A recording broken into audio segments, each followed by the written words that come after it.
Now that the Best in Horror countdown for 2023 through 2024 is over with, it's time for me to catch up with some independent films. Let's start binging.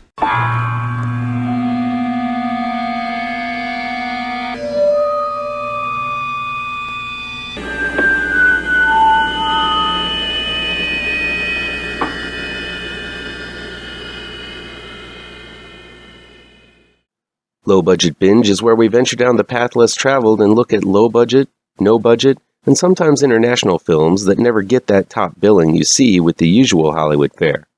I'll indicate in the review down below where you can find these films along with their trailers. Here we go. Little Bites is new on-demand and digital download from RLJE Films and Shudder. It's directed and written by Spider-One. Kirstie Fox plays Mindy, a woman struggling with motherhood after losing her husband. With her daughter staying at Mindy's mother's for an extended period of time, Mindy begins a descent into madness and is haunted by a vampire named Agyar, played by John Sklarov, who has taken refuge in her basement. Surviving by nibbling and sucking small amounts of blood from Mindy's scarred body, Agyar threatens that he needs more blood to sustain his hunger and threatens to attack Mindy's daughter, Alice, if she doesn't provide blood. I don't know about this one. I really love the surreal and out-of-left-field nature of Spider-One's first film, Allegoria, even though it had some problems involving the script. His follow-up, Bury the Bride, was a total mess of a movie that felt rushed and unfocused. And for his third, Spider-One seems to have focused a little more on a concrete story for the most part, and while the ending left me scratching my head a bit, I feel it is his best film to date. One thing is evident in all three of Spider-One's films is that his partner, Kirstie Fox, is a solid actress. In Little Bites, she looks a lot like Jamie Lee Curtis. Fox plays the tormented mother, Mindy, pushed to the brink very well in this film. She's believable and sympathetic, and while it is a little annoying that Spider-One has adopted the same act of casting his partner as the lead in all of his films, much like his brother Rob Zombie, at least Fox is an actress that can carry the heft of a complex character. There are a lot of slow and spaced out moments in the first half of Little Bites that require a lot of patience to get through, but Fox is able to maintain this feeling of dread and make these moments watchable. I really like the scenes shared between Mindy and the vampire Agyar, played by John Sklarov, and these seem to be the scenes worked on the most by both the cast and Spider-One as the writer. Though Agyar is feeding off of Mindy, there is an intimacy of their relationship that shines through and really exemplifies the struggle and sacrifice of motherhood, a metaphor that is returned to over and over again throughout the film. Agyar's makeup is strong, though it only appears to be a facial appliance, with the rest of the vampire's lithe body being simply the actor in some baggy clothes.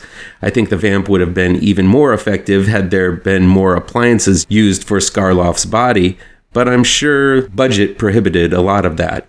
As is, those close moments focused on Agyar's face in heavy shadow works. There are a lot of script problems in Little Bites that I just couldn't ignore. In order for the story to proceed, Mindy has to make some really stupid decisions. Why does Mindy invite Alice to live with her again if the vampire himself told her that he would tear her apart as soon as she gets to the house? It makes no sense to put the child in danger like that. If this is a straightforward story, and the story was up until a certain point of the film, this is an unbelievable decision on the part of a mother who has given up so much to protect her child. But shit really goes sideways in the last act, and I honestly don't know what to think of the final moments of Little Bites. I think I understand what's going on. It has to do with standing up against fears and oppression in order to conquer them, but Spider-One chooses to go vague in the final moments and the scene that occurs halfway through the credits, making me doubt if any of the stuff that occurred during the climax happened at all. I liked a lot of Little Bites. Spider-One really does capture the feeling of dread and sorrow and ends up telling a flawed but impactful story of the weight of motherhood. I also found the cameos from Barbara Crampton, Heather Langenkamp, and especially Chaz Bono to be fun and extremely well played. And the film is filled with little fun moments lauding back to other famous horror films, such as the old man's arrival at the house in Poltergeist 2.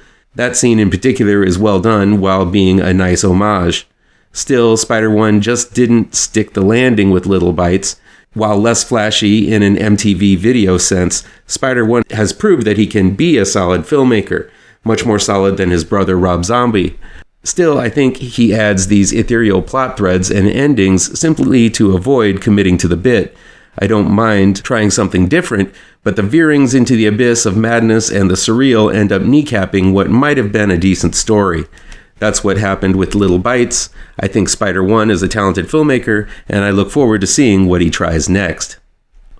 Haunted ULSTER Live is new streaming on Screambox from Bloody Disgusting and Cineverse. It's written and directed by Dominic O'Neill. In 1988, Northern Ireland Television, or TVNI, put together a Halloween spooktacular known as Haunted ULSTER Live, where a group of local reporters enter a house in Belfast where their family has been experiencing paranormal activity. As the night goes on, what starts out as a lighthearted show for all ages soon becomes a nightmare captured on live television. Haunted ULSTER Live is obviously inspired by the infamous lost and recently re-released film Ghostwatch, which caused quite a stir throughout the UK when it was first released in 1992. Like Ghostwatch, the opening tone of Haunted ULSTER Live is breezy, with the hosts, Jerry, played by Mark Claney, and Michelle, played by Amy Richardson, joking about the season and not taking the family seriously. But pretty soon after the broadcast begins, strange things start happening, and things get downright spooky. I was surprised how wrapped up I was with this one, as the acting is quite strong and the story quite engaging. The tormented family, which felt very familiar to the family in Ghostwatch, soon distinguishes itself as they get to the spooky details behind the late-night hauntings involving a ghost known as Blackfoot Jack. When a medium shows up and a seance is performed, all hell breaks loose, and while we all have seen reality shows and films centered around ghost hunting, Haunted ULSTER Live still manages to feel unique, with detailed backstory and haunting imagery I haven't seen before, like the backwards ghost and the being made of television static. But of course, this isn't a perfect film. One of the things that annoyed me about Haunted ULSTER Live is that early on, the video captures behind-the-scene moments even before the horror starts, and all professionalism is tossed out the window for the sake of sheer survival. I understand when the shit goes down, the reporters breaking character and being much more real, superficial, and honest in their commentary, but I feel these early moments of candid behavior were out of place and only were put in as necessities for the story. While I understand the reason for these moments of character, I think they could have been squeezed in elsewhere, as these moments were never broadcasted live in the world of the film. Haunted ULSTER Live gets iffy as it reaches the climax, and all of the weird threads are pulled together. I don't know if it all works, but it does change genres a bit and leans more towards sci-fi towards the end. It's an original ending that I didn't expect, but I don't know if it matches the more supernatural lead-in. Still, Haunted ULSTER Live is another new addition to the broadcast's gone wrong subgenre that seems to be on the rise after the success of Late Night with the Devil. This one shook me a little bit, and while it's not perfect, I'm giving it a recommend for some fun Halloween spook show viewing. For those who didn't get enough of Halloween films over the last month, All Hallows Eve, Inferno, is new streaming on Screambox and Tubi.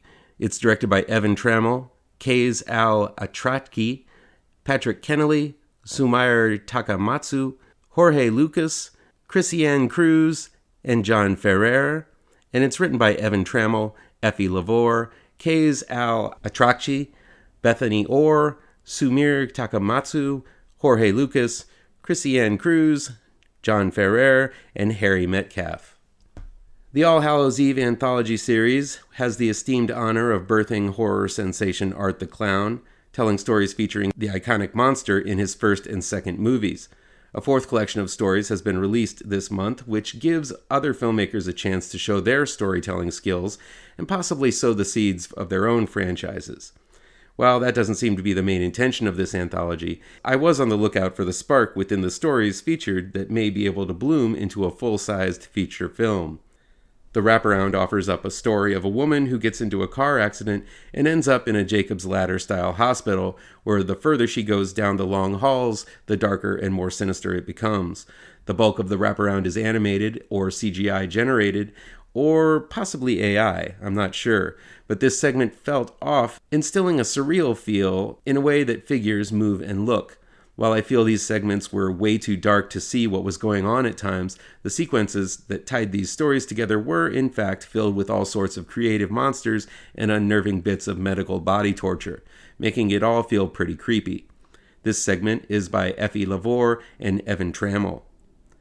In Lucidity is our first story from filmmaker Kays Al-Atrakchi, and it starts out in a car, which felt a bit off since the wraparound began in the same way.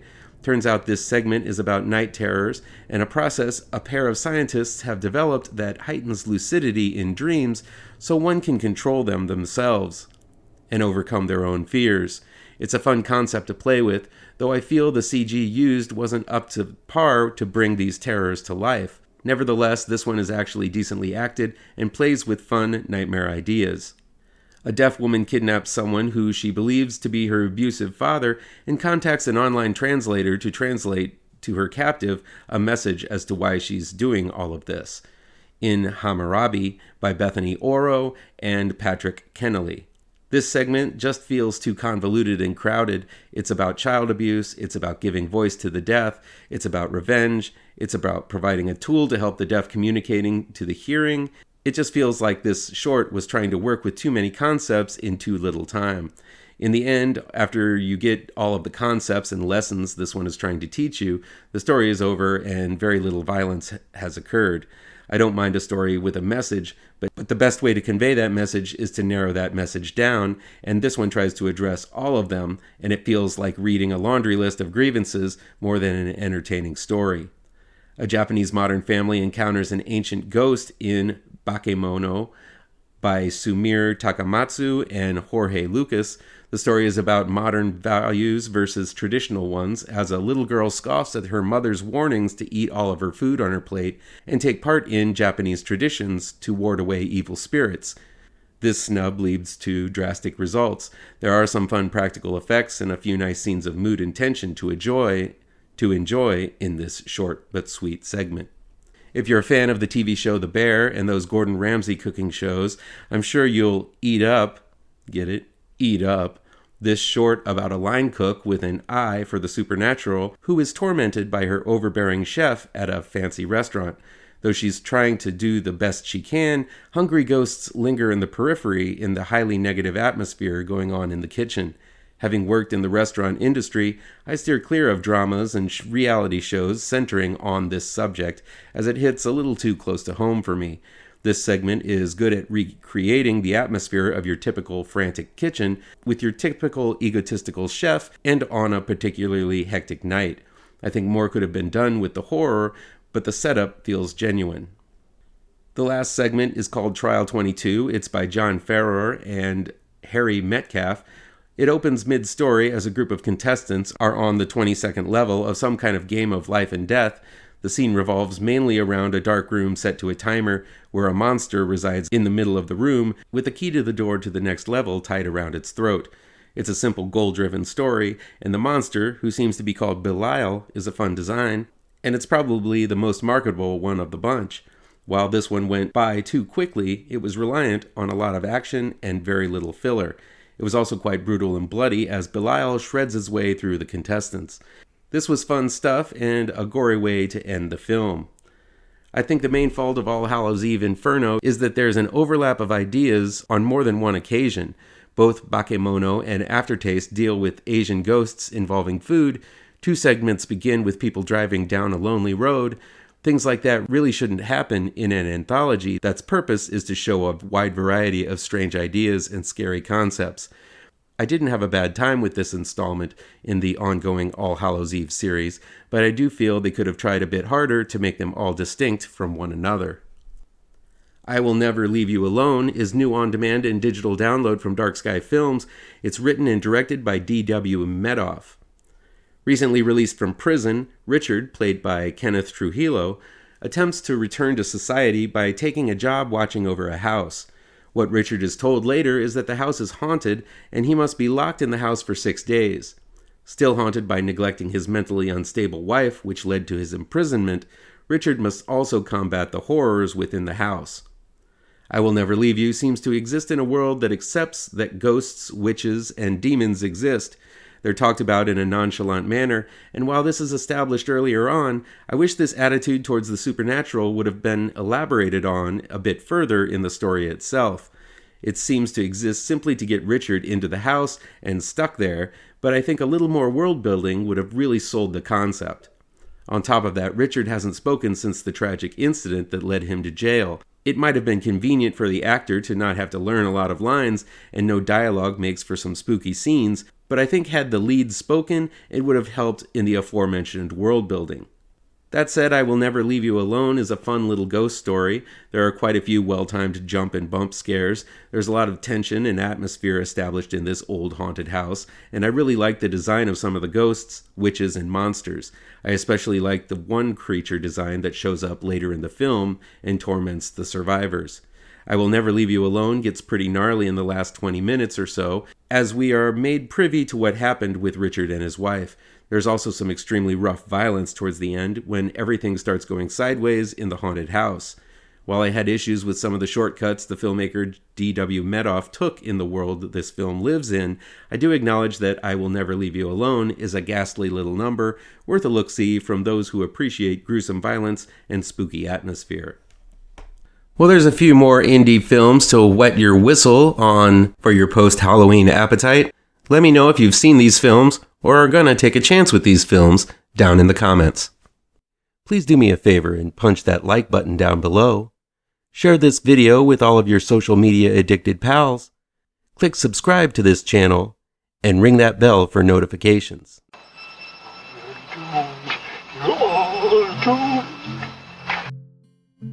You're doomed to live the life you're meant to be, stuck inside your reality. You're